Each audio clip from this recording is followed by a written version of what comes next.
नैना की शादी हो चुकी थी और आखिरकार उसके विदाई का समय आ जाता है।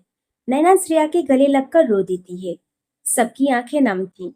रुद्र भी नम आंखों से अपनी बहन को देख रहा था। श्रेया फिर नैना को रुद्र के पास ले जाती है। नैना रुद्र की तरफ देखती है। रुद्र मुस्कुराकर उसके बालों में अपना हाथ फेरकर बोलता है, नैना, बिल्कुल भी चिंता मत करना। तुम्हारा भाई हमेशा तुम्हारे साथ है। अगर तुम्हें कोई भी प्रॉब्लम हो, जो कि मैं जानता हूँ कि श्लोक के रहते तुम्हें कोई प्रॉब्लम नहीं हो सकती है, अगर फिर भी तुम किसी प्रॉब्लम में फंस जाओ तो अपने भाई को बस याद कर लेना। मैं उसी वक्त तुम्हारे पास आ जाऊंगा। नैना रुद्र की बात सुनकर उसके गले लग जाती है। शाम भी आकर रुद्र और नैना के गले लग जाता है। नैना फिर बाकी परिवार वालों से मिलती है। आखिर में वे अपने दादाजी महेंद्र सिंह के पास जाती है। महेंद्र सिंह मुस्कुराकर बोलते हैं, जाओ बेटा, अपने घर जाओ। एक बात हमेशा याद रखना, तुम्हारी विदाई जरूर हो रही है, पर इसका मतलब ये नहीं है कि तुम्हारा रिश्ता इस घर से हमेशा के लिए छूट जाएगा। ये घर तुम्हारा हमेशा रहेगा जैसा पहले था। तुम इस घर की बेटी हमेशा रहोगी। नैना अपने दादाजी की बात सुनकर मुस्कुरा देती है। कुछ देर के बाद नैना की विदाई हो जाती है। वे श्लोक के साथ कार में बैठकर श्लोक के घर के लिए निकल जाती है। करीब 1 घंटे के बाद श्लोक की कार एक बड़े से बंगले के बाहर आकर रुकती है। नैना और श्लोक कार से उतरकर घर के दरवाजे तक पहुंचते हैं। घर के दरवाजे पर श्लोक की माँ संध्या जी कुछ औरतों के साथ खड़ी थी। संध्या जी मुस्कुराकर नीचे जमीन पर चावल की भरी कलश और आलते की थाल रखकर बोलती हैं, बेटा, इस चावल के कलश को गिराकर इस आलते की थाल में अपने पैर रखकर अंदर आ जाओ। नैना संध्या जी की बात मानकर वैसा ही करती है। नैना और श्लोक अंदर आते हैं। नैना चारों तरफ घर को देखने लगती है। वे घर दिखने में बहुत ही बड़ा और खूबसूरत था। उस घर को देखकर नैना को ऐसा लग ही नहीं रहा था कि वे किसी दूसरे के घर आ गई है। वे घर बिल्कुल उसके अपने घर जैसा ही लग रहा था। श्लोक फिर नैना को अपने कमरे में ले जाता है। श्लोक का पूरा कमरा फूलों से सजाया गया था और दिखने में बेहद खूबसूरत लग रहा था। नैना पूरे कमरे को देखती है और फिर श्लोक की तरफ देखती है। श्लोक मुस्कुराकर नैना से बोलता है, नैना, आप चिंता मत कीजिए। आप यहाँ बेड पर सो जाइए और मैं सोफे पर सो जाऊंगा। किसी प्रकार की कोई प्रॉब्लम नहीं होगी। और दूसरी बात, मैं तब तक आपके करीब नहीं आऊंगा जब तक आप पूरी तरह से मुझे लेकर कंफर्टेबल नहीं हो जाती। इतना बोलकर श्लोक अपने कपड़े बदलने क्लोसेट रूम में चला जाता है। कुछ देर के बाद जब वे बाहर आता है तो नैना उसकी तरफ देखती ही रह जाती है, क्योंकि श्लोक ने नीचे सिर्फ पैंट ही पहना हुआ था। ऊपर से उसका सिक्स पैक्स बॉडी साफ नजर आ रहा था, जो दिखने में काफी अट्रैक्टिव लग रहा था, क्योंकि श्लोक की आदत थी रात को बिना शर्ट पहने सोने की। नैना एकटक उसके सिक्स पैक बॉडी को देखे जा रही थी। श्लोक मिरर के सामने खड़ा होकर अपने बाल ठीक कर रहा था। तभी उसकी नजर नैना पर चली जाती है। वे नैना को अपनी तरफ देखता हुआ देखकर धीरे से मुस्कुरा देता है। फिर वे उसे मिरर से देखते हुए बोलता है, नैना, मैं कमरे में ही रहूंगा। आप मुझे बाद में निहार लेना। पहले आप जाकर अपने कपड़े बदल लीजिए, वरना आप शादी के जोड़े में सो नहीं पाएंगी। और ऊपर से आपने इतने सारे गहने भी पहने हैं, तो जाकर कपड़े चेंज कर लीजिए। आपका सामान क्लोजेट रूम में रखवा दिया है। नैना श्लोक की बात सुनकर छिप जाती है और फिर क्लोजेट रूम में चली जाती है। श्लोक ये देखकर फिर हंसने लगता है। कुछ देर के बाद नैना अपने कपड़े चेंज करके बाहर आती है। श्लोक सोफे पर लेटा हुआ था। वे उसकी तरफ ही देख रहा था। नैना नाइट ड्रेस पहन रखी थी, जिसमें वे बहुत ही ज्यादा हॉट लग रही थी। श्लोक उसे एकटक देखे जा रहा था, पर नैना उसे पूरी तरह से इग्नोर करके बेड पर जाकर लेट जाती है और फिर कमरे की लाइट ऑफ कर देती है।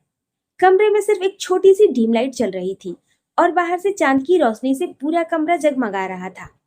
1 घंटे के बाद श्लोक सोफे से उठकर नैना के पास आता है और उसके सामने घुटने पर बैठकर उसके मासूम चेहरे को निहारने लगता है। नैना सोते हुए बहुत ही प्यारी और मासूम लग रही थी और उसके होठों पर हल्की सी मुस्कुराहट भी थी। श्लोक उसे देखकर मुस्कुराते हुए बोलता है, मैं आपको हमेशा खुश रखूंगा नैना। कभी भी आपके होठों से इस मुस्कुराहट को गायब नहीं होने दूंगा।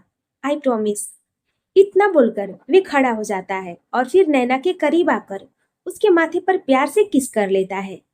सुबह का समय, श्रेया की सुबह नींद खुलती है। वे अपने बगल में सो रहे रुद्र की तरफ देखती है।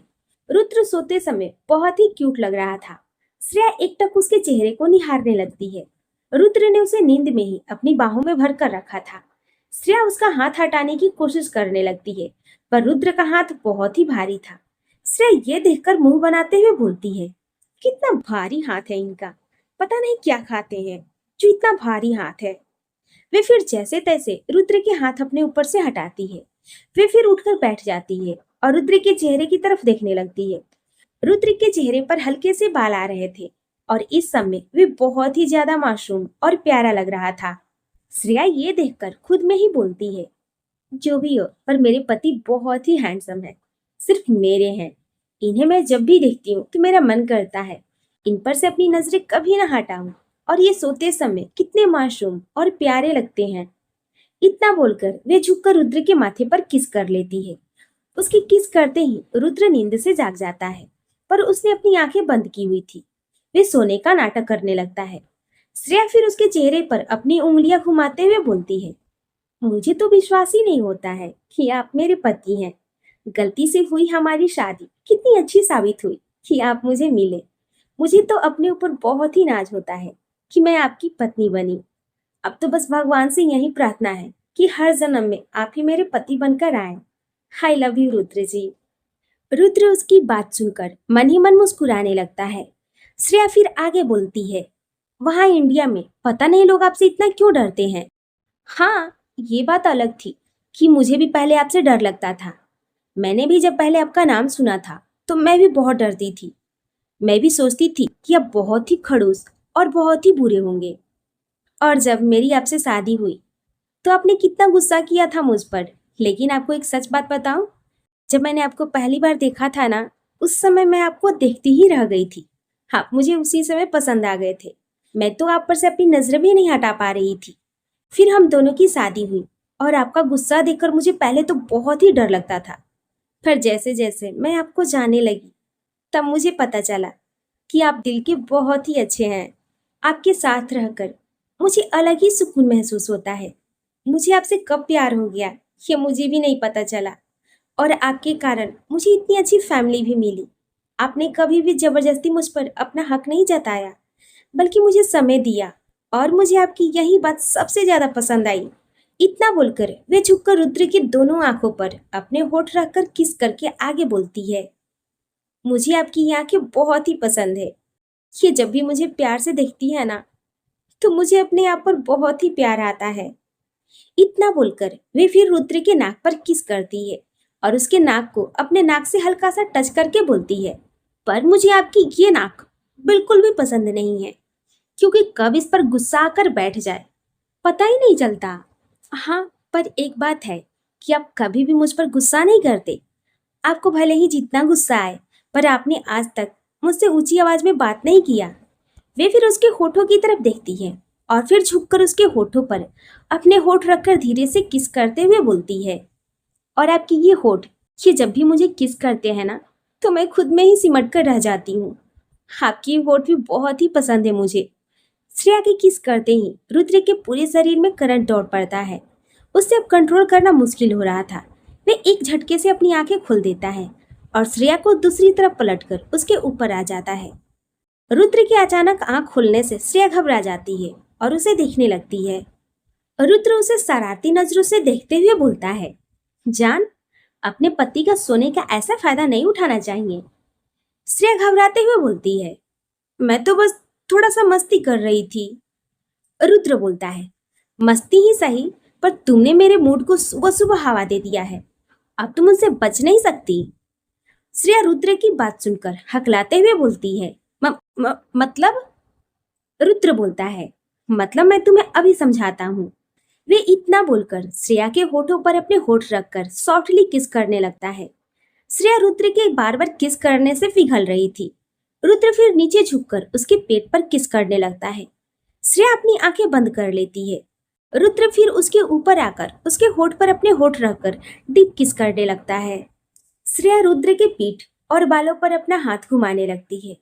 थोड़ी ही देर में दोनों के कपड़े फर्श पर पड़े हुए थे और दोनों एक दूसरे के प्यार की गहराई में डूबते चले जा रहे थे। सुबह का समय, श्लोक की नींद खुलती है। वे नैना के करीब आकर बैठ जाता है और उसके चेहरे को देखने लगता है। नैना के चेहरे पर कुछ बाल आ गए थे। श्लोक उसके चेहरे से उन बालों को हटाता है और प्यार से नैना को निहारने लगता है। नैना गहरी नींद में सो रही थी। श्लोक फिर झुककर धीरे से उसके माथे पर किस कर देता है। नैना नींद में ही कसमसाने लगती है। श्लोक के होठों पर यह देखकर मुस्कुराहट आ जाती है। वे फिर धीरे से उसकी दोनों आंखों पर किस करता है। नैना अभी भी गहरी नींद में सो रही थी। श्लोक फिर नैना के गालों पर किस करता है। तभी उसकी नजर नैना के होठों पर पड़ती है। श्लोक नैना के होठों को देखकर अपने होठ उसके होठों के करीब लाने लगता है। नैना बहुत ही गहरी नींद में थी। उसे बिल्कुल भी इस बात का एहसास नहीं हो रहा था कि श्लोक उसके साथ क्या कर रहा है। श्लोक उसके होठों के बेहद करीब आ गया था। इससे पहले कि वे उसके होठों को छू पाता, तभी बाहर से दरवाजा खटखटाने की आवाज आती है। नैना तुरंत अपनी आंखें खोल लेती है और श्लोक को अपने इतने करीब देखकर वे उठकर बैठ जाती है और पीछे की तरफ हट जाती है। श्लोक भी पीछे हटकर खड़ा हो जाता है और जाकर दरवाजा खोलता है। दरवाजे पर संध्या जी खड़ी थी। संध्या जी मुस्कुराकर अंदर आती हैं और नैना की तरफ देखकर बोलती हैं, बेटा, आप अभी तक रेडी नहीं हुई? जल्दी से रेडी हो जाइए, पड़ोस की कुछ औरतें आने वाली हैं। आज आपकी मुंह दिखाई की रस्म होगी। नैना संध्या जी की बात सुनकर बेड से खड़े होते हुए बोलती है, जी मॉम, मैं अभी रेडी हो जाती हूँ। संध्या फिर एक नौकरानी को आवाज लगाती है। नौकरानी के हाथ में एक गिफ्ट बॉक्स था। वे संध्या को गिफ्ट बॉक्स देकर चली जाती है। संध्या बॉक्स नैना के आगे करके बोलती है, बेटा, आज आप यही पहनना। ये बोलकर वे श्लोक की तरफ देखती है और फिर चली जाती है। नैना उस बॉक्स को खोलकर देखती है तो उसमें बहुत ही भारी साड़ी और गहने थे। नैना साड़ी और गहने देखकर श्लोक से बोलती है, इतने भारी कपड़े और गहने पहनने पड़ेंगे क्या मुझे? श्लोक बोलता है, हाँ, पहनने तो पड़ेंगे। आप पहन लीजिए, मैं जा रहा हूँ नहाने। इतना बोलकर श्लोक अलमारी से अपना टॉवल निकालता है और नहाने चला जाता है। नैना उस साड़ी और गहने को देखने लगती है। नैना को साड़ी पहनना बिल्कुल भी नहीं आता था। कुछ देर के बाद नैना साड़ी लेकर क्लोजेट रूम में चली जाती है। श्लोक पूरी तरह से रेडी हो गया था। वे नैना को आवाज लगाता है। नैना क्लोजेट रूम के अंदर से ही आवाज देती है, मैं अभी तक तैयार नहीं हुई हूँ श्लोक जी, मुझे समय लगेगा। श्लोक बोलता है, ठीक है, फिर मैं नीचे जा रहा हूँ, आप तैयार होकर आ जाना। इतना बोलकर वे नीचे चला जाता है। नीचे श्लोक के माता पिता संध्या जी और शेखर जी डाइनिंग टेबल पर बैठे नाश्ता कर रहे थे। श्लोक भी उनके पास आकर उन्हें मुस्कुराते हुए गुड मॉर्निंग बोलता है और नाश्ता करने लगता है। संध्या श्लोक से बोलती है, नैना तैयार नहीं हुई क्या? कुछ देर में औरतें आ जाएंगी, उसे नाश्ता कर लेना चाहिए, नहीं तो फिर टाइम नहीं मिलेगा नाश्ता करने का। श्लोक बोलता है, माँ, वे आ रही है, तैयार हो चुकी है, वे गहने पहन रही होगी। संध्या श्लोक की बात सुनकर अपना सर हिला देती है। श्लोक भी उनके साथ बैठकर नाश्ता करने लगता है। यह नैना को बहुत ही गुस्सा आ रहा था क्योंकि वे साड़ी नहीं पहन पा रही थी। वे गुस्से में खुद से बोलती है, कहाँ फंस गई मैं? पहले मैं कितनी अच्छी थी, शादी के पहले जो मर्जी वे कर सकती थी, जहां मर्जी वहां जा सकती थी, और अब यहाँ साड़ी पहनना पड़ रहा है मुझे, और ये साड़ी मुझसे पहनी नहीं जा रही है। मेरा तो मन कर रहा है कि मैं अभी नीचे जाकर सबसे बोल दूं कि मैं अपने घर जा रही हूँ, पर मैं ऐसा बोल भी तो नहीं सकती। श्रेया भाभी ने मुझे कितना समझा कर भेजा है कि अब मुझे अपने ससुराल का भी मान सम्मान रखना पड़ेगा, और मैं भाभी को निराश नहीं कर सकती। क्या करूं मैं? मेरे तो कुछ समझ नहीं आ रहा है, कैसे पहनूं ये साड़ी? ये बोलकर वे वहीं चेयर पर अपना सर पकड़कर बैठ जाती है। श्लोक कुछ देर के बाद क्लोजेट रूम का दरवाजा खटखटाकर बोलता है, नैना जी, अब तक आप तैयार नहीं हुई क्या? मॉम आपको बुला रही हैं। पर नैना कोई जवाब नहीं देती। श्लोक धीरे से दरवाजा खोलकर अंदर जाता है और नैना को साड़ी में देखकर उसकी हंसी निकल पड़ती है। नैना बहुत ही अजीब तरीके से साड़ी पहनी हुई थी। उसने साड़ी पहनी कम थी, बल्कि उसे लपेटा ज्यादा था। ये देखकर श्लोक की हंसी छूट पड़ती है। नैना जब श्लोक को हंसते हुए देखती है तो वे उसे घूरकर गुस्से में देखने लगती है। श्लोक नैना को गुस्से में देखकर अंदर आते हुए बोलता है, सॉरी, मैं अपनी हंसी नहीं रोक पाया। नैना बोलती है, नहीं, सॉरी बोलने की क्या जरूरत है? दरवाजे पर खड़े होकर और हंसिए, मेरी मदद मत कीजिए।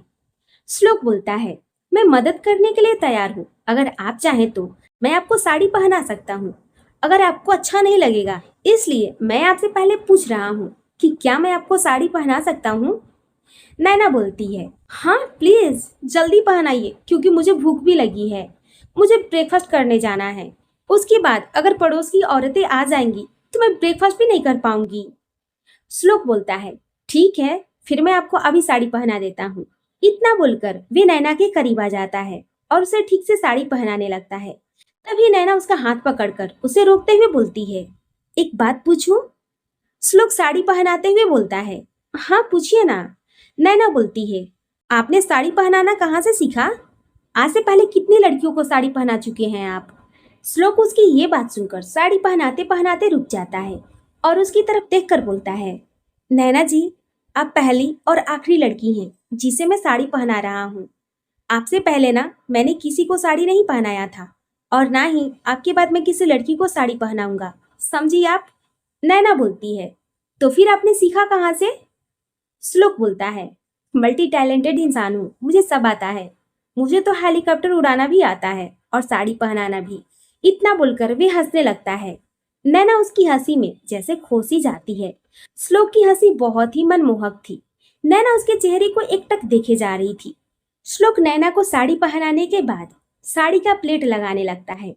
उसकी उंगलियां जैसे ही नैना के पेट को छूती है तो नैना की दिल की धड़कन तेजी से धड़कने लगती है और खुद ब खुद नैना की आंखें बंद हो जाती है। श्लोक उसकी तरफ देखता है। कुछ ही देर में श्लोक उसे अच्छी तरह से साड़ी पहना देता है। नैना अभी भी प्यार से उसके चेहरे को देख रही थी। तभी श्लोक उसे देखते हुए बोलता है, नैना जी, मैंने साड़ी पहना दिया है। नैना उसकी आवाज सुनकर अपने होश में वापस आती है और फिर कमरे में आकर मिरर के सामने खड़ी होकर खुद को देखती है। श्लोक ने उसे बहुत ही अच्छी तरीके से साड़ी पहनाया था, जिसमें वे बेहद ही खूबसूरत और प्यारी लग रही थी। श्लोक भी उसके पीछे आकर खड़ा हो जाता है और उसे मिरर में देखकर मुस्कुराने लगता है। नैना उसकी तरफ पलटकर देखते हुए बोलती है, थैंक यू, अब हमें चलना चाहिए। इतना बोलकर वे जैसे ही नीचे जाने को होती है, तभी श्लोक अपना हाथ उसके सामने रखकर उसका रास्ता रोक देता है। नैना बोलती है, क्या हुआ? आपने मेरा रास्ता क्यों रोका? श्लोक बोलता है, मैंने आपको इतने प्यार से साड़ी पहनाया है, बदले में मुझे भी तो कुछ मिलना चाहिए ना। नैना बोलती है, क्या चाहिए आपको? श्लोक अपने गाल पर अपनी उंगली रखकर अपना गाल उसकी तरफ आगे करके बोलता है, सिर्फ एक किस प्लीज। नैना उसके गाल की तरफ देखते हुए बोलती है, नहीं। श्लोक उसकी तरफ देखता है और फिर उसके कमर को पकड़कर उसे अपने करीब खींचकर बोलता है, तो फिर मैं खुद से ले लूं? नैना उसके अचानक खींचने से उसकी बाहों में आ जाती है। श्लोक फिर उसके चेहरे को अपने हाथ में थामकर अपने होठ उसके होठों के करीब लाने लगता है। नैना तो जैसे कुछ कर ही नहीं पा रही थी। वे उसकी आंखों में खोसी गई थी। वे एकटक उसकी आंखों में देखे जा रही थी। श्लोक की आंखें उसे अपनी तरफ खींच रही थी। नैना सब कुछ भूल चुकी थी। उसे बहुत ही अच्छा लग रहा था श्लोक की बाहों में। वही श्लोक उसके होठों के बेहद करीब आ चुका था। नैना श्लोक के बाजू पर अपनी पकड़ कस देती है। दोनों के होठ बेहद करीब आ चुके थे। श्लोक उसे किस कर पाता, तभी बाहर से संध्या जी की आवाज आती है, नैना बेटा कहाँ रह गई? नैना आवाज सुनकर अपने होश में वापस आती है और श्लोक की तरफ देखती है। श्लोक भी उसे ही देख रहा था। नैना फिर उसे धक्का देकर बाहर की तरफ भाग जाती है। नैना नीचे आ जाती है। तभी संध्या जी उसे देखकर बोलती हैं, नैना जल्दी से ब्रेकफास्ट कर लो, फिर पड़ोस की औरतें आ जाएंगी तुम्हारी मुंह दिखाई के लिए। नैना धीरे से अपना हाँ में सर हिलाकर ब्रेकफास्ट करने डाइनिंग एरिया की तरफ चली जाती है। कुछ देर के बाद वे ब्रेकफास्ट करके संध्या जी के पास आ जाती है। संध्या जी फिर उसे अपने कमरे में ले जाती हैं और अलमारी से कुछ गहने निकालकर उसके गले में एक बड़ा सा हार पहनाती हैं। नैना को इन सबसे बहुत ही चिढ़ मच रही थी। उसे इतने भारी गहने और साड़ी पहनने का बिल्कुल भी शौक नहीं था, पर उसे आज ये सब पहनना पड़ रहा था। कुछ देर के बाद पड़ोस की औरतें भी मुंह दिखाई के लिए आ जाती हैं। संध्या जी नैना को बाहर हॉल में ले जाकर सामने चेयर पर बैठाते हुए बोलती हैं, ये है मेरी बहू और मेरे श्लोक की पत्नी नैना। नैना का चेहरा घूंघट से ढका हुआ था। उसे अंदर ही अंदर बहुत ही गुस्सा आ रहा था। संध्या जी फिर नैना का घूंघट उठा देती हैं। जब पड़ोस की औरतें नैना का चेहरा देखती हैं तो उसकी खूबसूरती देखकर खोसी जाती हैं। वही श्लोक भी ऊपर से ये सब देख रहा था। वे नैना को प्यार से देखकर मुस्कुरा रहा था। एक औरत नैना को देखते हुए बोलती है, सच में संध्या, तुम्हारी बहू तो बहुत ही खूबसूरत है। फिर नैना की तरफ देखकर बोलती है, बेटा तुम्हारी कोई बहन है क्या? वे क्या है ना, मेरा बेटा भी कुंवारा है। अगर तुम्हारी बहन तुम्हारी तरह खूबसूरत होगी तो मैं अपने बेटे की बात चलाऊंगी। नैना उस औरत की तरफ देखकर धीरे से अपना नामे सर हिला देती है। थोड़ी देर के बाद पड़ोस की औरतें नैना को देखकर चली जाती हैं। कुछ देर के बाद संध्या जी नैना को अपने कमरे में जाने को बोल देती हैं। नैना ऊपर कमरे में चली जाती है और फिर अपने गले से वे बड़ा सा हार निकालकर फेंक कर रूम में चल रहे एसी को तेज कर देती है और फिर एसी के सामने आकर खड़ी होकर अपनी आंखें बंद कर लेती है। उसे अब थोड़ा सा रिलैक्स महसूस हो रहा था। तभी श्लोक कमरे के अंदर आता है और नैना को देखकर मुस्कुरा देता है। फिर प्यार से उसके गाल पर किस करके बोलता है, कैसा था? आपको अच्छा लगा ना? नैना श्लोक की आवाज सुनकर उसकी तरफ गुस्से में देखकर बोलती है, क्या? कहाँ कैसा लग रहा है? बहुत ही खराब लग रहा है। मुझे बहुत ही गुस्सा आ रहा है और इतने भारी गहने और साड़ी पहनकर मेरा दम घुट रहा है। तुम्हें क्या? तुमने तो एक शर्ट और पैंट डाली, बस हो गया तुम्हारा। अगर तुम्हें भी ये सब पहनना पड़ेगा ना, तब तुम्हें पता चलेगा कि कैसा लगता है। और एक बात मेरी ध्यान से सुन लो, मैं दोबारा ये सब कभी नहीं पहनूंगी। और वे पड़ोस की औरतें वे सब मुझे घूर घूर कर देख रही थी, जैसे कि मैं कोई सामान हूँ। और एक औरत मुझसे कहती है कि अगर मेरी कोई बहन होगी तो वे अपने बेटे के साथ उसकी शादी करवाएगी। मैंने क्या यहाँ मैरिज ब्यूरो खोल रखा है जो मैं सबकी शादी करवाऊंगी? किसी को मेरी परेशानी नहीं दिख रही है, सबको बस अपनी ही पड़ी हुई है। आप ये बात अच्छे से जानते हैं कि मैंने अभी तक इस शादी को नहीं माना है। मैं आपसे प्यार भी नहीं करती हूँ, इसलिए मुझे बदलने की कोशिश मत करना। मैं जैसी हूँ मैं वैसी ही रहूंगी। इतना बोलकर वे गुस्से में श्लोक को देखने लगती है। श्लोक उसकी बात सुनकर जल्दी से उसके पास आता है और उसे अपनी बाहों में भरते हुए बोलता है, बस नैना शांत हो जाओ। मैंने आपसे कभी नहीं कहा कि आप बदलो। आप जैसी हो मुझे वैसी ही पसंद हो। जब मैंने आपको पहली बार देखा था तभी मुझे आपसे प्यार हो गया था। आपको बिल्कुल भी बदलने की जरूरत नहीं है। नैना श्लोक की बात सुनकर उसकी तरफ देखने लगती है। श्लोक प्यार से उसके माथे पर किस करके बोलता है, सॉरी, अगर ये सब पसंद नहीं है आपको तो ये सब पहनने की जरूरत नहीं है। आपको जो कपड़े पहनना है वे पहनिए, जैसे रहना है वैसे रहिए। मुझे आप हर रूप में पसंद है। चलिए अब मुस्कुरा दीजिए। नैना उसे कुछ नहीं बोलती और वापस वे उसके गले लग जाती है।